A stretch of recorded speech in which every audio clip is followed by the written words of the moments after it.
त्याग और प्रत्यक्षानुभूति का समय आ चुका है। विवेकानंद। हमें चाहिए आध्यात्मिक आदर्श।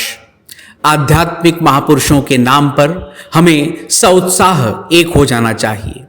हमारे आदर्श पुरुष आध्यात्मिक होने चाहिए। श्री रामकृष्ण परमहंस हमें एक ऐसा ही आदर्श पुरुष मिला है। यदि यह जाति उठना चाहती है तो मैं निश्चय पूर्वक कहूंगा कि इस नाम के चारों ओर उत्साह के साथ एकत्र हो जाना चाहिए। श्री रामकृष्ण परमहंस का प्रचार हम, तुम या चाहे जो कोई करे, इससे प्रयोजन नहीं। तुम्हारे सामने मैं इस महान आदर्श पुरुष को रखता हूं और अब इस पर विचार करने का भार तुम पर है। इस महान आदर्श पुरुष को लेकर क्या करोगे, इसका निश्चय तुम्हें अपनी जाति, अपने राष्ट्र के कल्याण के लिए अभी कर डालना चाहिए। एक बात हमें याद रखनी चाहिए कि तुम लोगों ने जितने महापुरुष देखे हैं, और मैं स्पष्ट रूप से कहूंगा कि जितने भी महापुरुषों के जीवन चरित्र पढ़े हैं, उनमें इनका जीवन सबसे पवित्र था। और तुम्हारे सामने ये तो स्पष्ट है ही कि आध्यात्मिक शक्ति का ऐसा अद्भुत आविर्भाव तुम्हारे देखने की तो बात ही अलग, इसके बारे में तुमने कभी पढ़ा भी ना होगा। तुम्हें और हमें रुचे या ना रुचे, इससे प्रभु का कार्य रुक नहीं सकता। अपने कार्य के लिए वे धूलि से भी सैकड़ों और हजारों कर्मी पैदा कर सकते हैं। उनकी अधीनता में कार्य करने का अवसर मिलना ही हमारे लिए परम सौभाग्य और गौरव की बात है। मेरे गुरुदेव का मानव जाति के लिए यह संदेश है कि प्रथम स्वयं धार्मिक बनो और सत्य की उपलब्धि करो। वे चाहते थे कि तुम अपने भ्रातृ स्वरूप समग्र मानव जाति के कल्याण के लिए सर्वस्व त्याग दो। उनकी ऐसी इच्छा थी कि भ्रातृ प्रेम के विषय में बातचीत बिल्कुल ना करो, वरन अपने शब्दों को सिद्ध करके दिखाओ।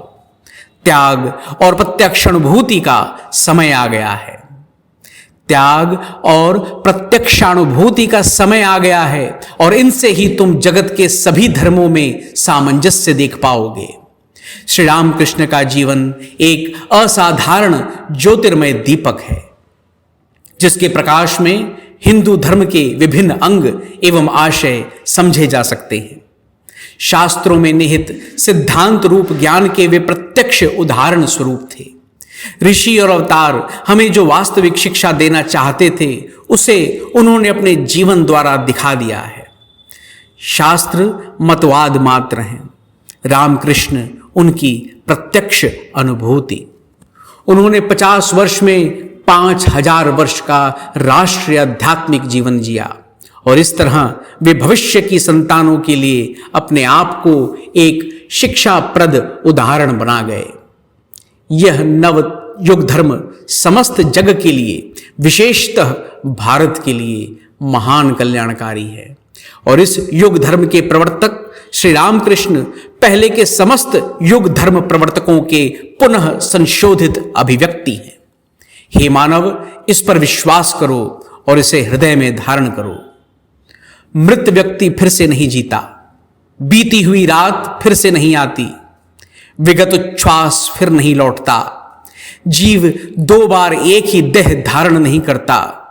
हे मानव, मुर्दे की पूजा करने के बदले हम जीवित की पूजा के लिए तुम्हारा आह्वान करते हैं। बीती हुई बातों पर माथापच्ची करने के बदले हम तुम्हें प्रस्तुत प्रयत्न के लिए बुलाते हैं। मिटे हुए मार्ग के खोजने में व्यर्थ शक्ति क्षय करने के बदले अभी बनाए हुए प्रशस्त और सन्निकट पथ पर चलने के लिए आह्वान करते हैं। बुद्धिमान, समझ लो, हम प्रभु के दास हैं, प्रभु के पुत्र हैं, प्रभु की लीला के सहायक हैं।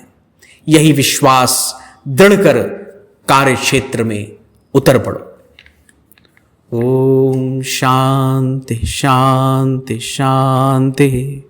श्री राम कृष्ण अर्पणमस्तु।